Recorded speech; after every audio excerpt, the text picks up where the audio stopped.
The Islamic militant group ISIS, formerly known as Al-Qaeda in Iraq, and recently rebranded as the so-called Islamic State, is the stuff of nightmares. They are ruthless, fanatical killers on a mission, and that mission is to wipe out anyone and everyone from any other religion or belief system and to impose Sharia law. The mass executions, beheadings, and even crucifixions that they are committing as they work towards this goal are flaunted like badges of pride, videotaped and uploaded for the whole world to see. This is the new face of evil. Would it interest you to know who helped these psychopaths rise to power? Would it interest you to know who armed them, funded them, and trained them? Would it interest you to know why? This story makes a lot more sense if we start in the middle.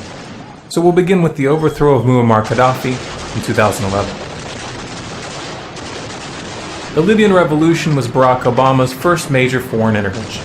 It was portrayed as an extension of the Arab Spring, and NATO involvement was framed in humanitarian terms. The fact that the CIA was actively working to help the Libyan rebels topple Gaddafi was no secret, nor were the airstrikes that Obama ordered against the Libyan government.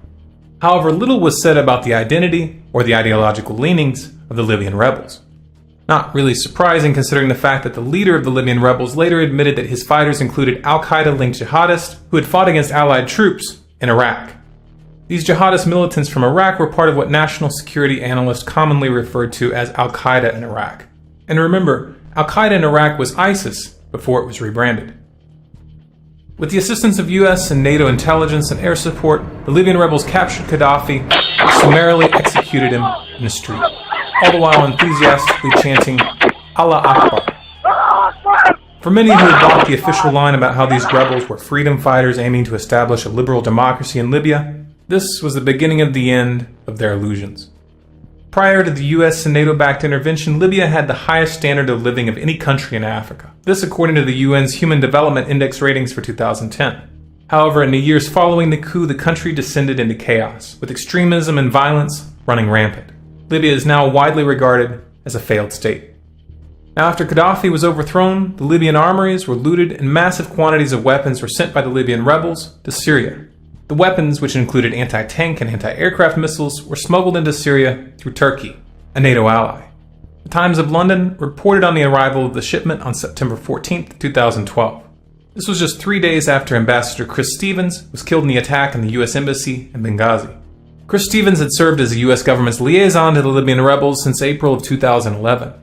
While a great deal of media attention is focused on the fact that the State Department did not provide adequate security at the consulate and was slow to send assistance when the attack started, Pulitzer Prize-winning journalist Seymour Hersh released an article in April of 2014 which exposed a classified agreement between the CIA, Turkey, and the Syrian rebels to create what was referred to as a rat line. The rat line was a covert network used to channel weapons and ammunition from Libya through southern Turkey and across the Libyan border. Funding was provided by Turkey, Saudi Arabia, and Qatar. With Stevens dead, any direct US involvement in that arms shipment was buried, and Washington would continue to claim that they had not sent heavy weaponry into Syria. It was at this time that jihadist fighters from Libya began flooding into Syria as well, and not just low-level militants. Many were experienced commanders who had fought in multiple theaters. The US and its allies were now fully focused on taking down Assad's government in Syria. As in Libya, this regime change was to be framed in terms of human rights. And now overt support began to supplement the backdoor channels. The growing jihadist presence was swept under the rug and covered up. However, as the rebels gained strength, the reports of war crimes and atrocities that they were committing began to create a bit of a public relations problem for Washington. It then became standard policy to insist that US support was only being given to what they referred to as moderate rebels. This distinction, however, had no basis in reality. In an interview given in April of 2014, FSA Commander Jamal Maroof admitted that his fighters regularly conduct joint operations with al-Nusra. Al-Nusra is the official al-Qaeda branch in Syria. This statement is further validated in an interview given in June of 2013 by Colonel Abdel Basset al-Tawil, commander of the FSA's Northern Front. In this interview, he openly discusses his ties with al-Nusra and expresses his desire to see Syria ruled by Sharia law. أما فيما يخص بعض الفصائل التي مثلا يطالب الغرب بتصنيفها كمنظمات إرهابية، جبهة النصرة. نعم، نحن نشعر أن هذه الجبهة بمكان ما هي يمكن الحوار معها. حول نعم، حول طبيعة الدولة القادمة، حول شكل الدولة القادمة، حول إمكانية هذه البلد على إقامة دولة التي تناسب الجميع.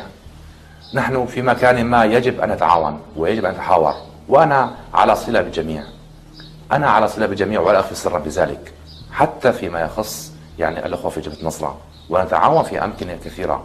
ماذا تؤيدون أنتم؟ ما هو شكل الدولة الذي تؤيدون؟ أنا بصراحة العبارة أنا أرغب في دولة يعني يكون طابعها حضاري، لكن أن يكون شرعها إسلامي. Moderate rebels? Well, it's complicated. Not that this should really come as any surprise. Reuters had reported in 2012 that the FSA's command was dominated by Islamic extremists. And the New York Times had reported that same year that the majority of the weapons that Washington was sending to Syria were ending up in the hands of jihadists. For 2 years, the US government knew that this was happening, but they kept doing it. And the FSA's ties to al-Nusra are just the beginning. In June of 2014, al-Nusra merged with ISIS at the border between Iraq and Syria.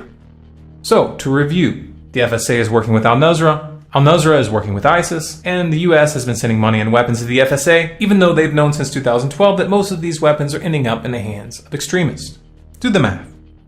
In that context, the sarin gas attacks of 2013, which turned out to have been committed by the Syrian rebels, makes a lot more sense, doesn't it? If it wasn't enough that UN investigators, Russian investigators, and Pulitzer Prize-winning journalist Seymour Hersh all pinned that crime on Washington's proxies, the rebels themselves threatened the West that they would expose what really happened if they were not given more advanced weaponry within 1 month. أعطي فرصة شهر واحد للمجتمع الدولي كي يتحرك ويعطوا الذخيرة والسلاح للثوار والجيش الحر في الأرض كي نستطيع أن ندحر هذا النظام المجرم. شهر واحد. إذا وجدنا أن هذا المجتمع الدولي سيتابع في تخاذله تجاه ثورتنا، سنفصح عما لدينا من إثباتات، وأنا أقول ذلك وأعتقد أنك تعرف جيدا أننا صادقون فيما أقول.